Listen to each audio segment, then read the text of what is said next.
Now, Tubop has been a company for about 10 years. Hey, have you found it hard to stay relevant with the ever-changing kind of street style stance? I don't think we try too hard to stay relevant. I think that's maybe why we are relevant, because I think it's more of a reflection of our own taste and what we're into, as opposed to trying to stay relevant in terms of what's out there. Almost in a way kind of staying away from fashion, so to speak. Because I mean, streetwear in itself evolved from basic sportswear. Yeah. People wearing things that were comfortable on the street, literally. So it's like 5 or 6 basic silhouettes that you can't go wrong with. You know, obviously we reinterpret it and tweak it slightly and there. And as he says, concept-wise, there's just like an infinite amount of content. You know, when you're talking about sort of arcade games, arcades themselves, corner store culture. It's just, it's infinite. Yeah.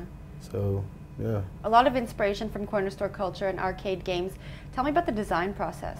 How do you come up with these like really cool designs? I think it all goes on inside Brad's crazy head over there. Is it all going on inside that head? Yeah, it won't stop. No, I think it's a lot of it's conversation, and also a big part of what we do is collaboration. So we work with other designers and artists, photographers who inspire us, and then it's just conversations and I think talking shit around. Process, yeah, there is no process. It's just talk shit basically, and from there I feel like I would fit in great. Yeah, I mean, they kind of just, especially when you're just talking informally and you're just talking on a personal level, certain things jump out and immediately we'll know that if it's something that sort of resonates both sort of for both of us, we just run with it, you know.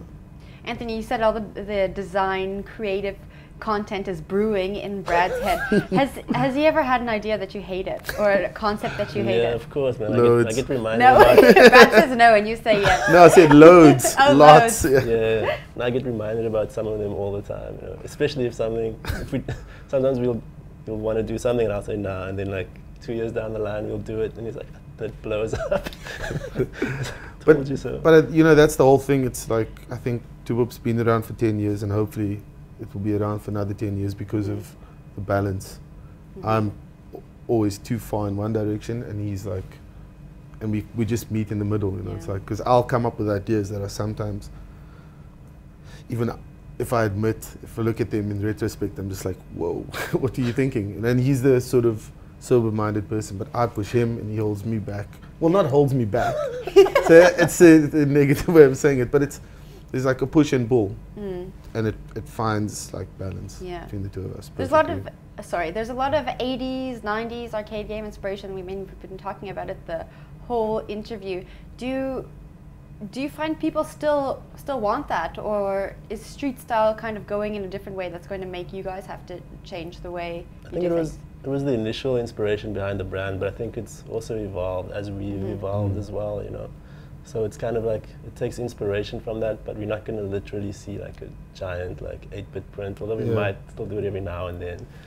But yeah. I think the moment that it kind of like, for both of us, when it was made abundantly clear that there's something special here, was when we were talking about something that theoretically everyone could understand at a certain level.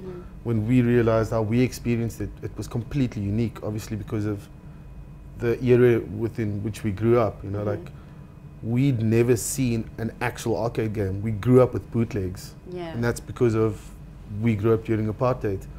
We didn't sort of interact with arcade games in an arcade because there just weren't any. It was like a cultural corner store, literally.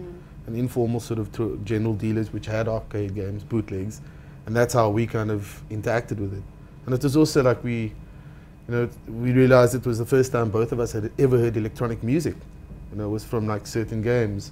It's the first time we saw strange, obscure fashion, you know, like Double Dragon, cut-off denim vests, you know, like, I mean, also this is like when there wasn't a lot of things being thrown at you as it is now. So, you know, we realized that it was more than just the games. It was the characters at the shop. This is the way we kind of looked at it. And also, we're very proud of like our local vernacular. So we'll have a lot of stuff on a lot of the garments that certain people completely won't understand, but we're okay with that. It's like, it's not that we're trying to sort of be like, exclude them. It's just that it is what it is. So if you get it, you do. If you don't, it's also fine.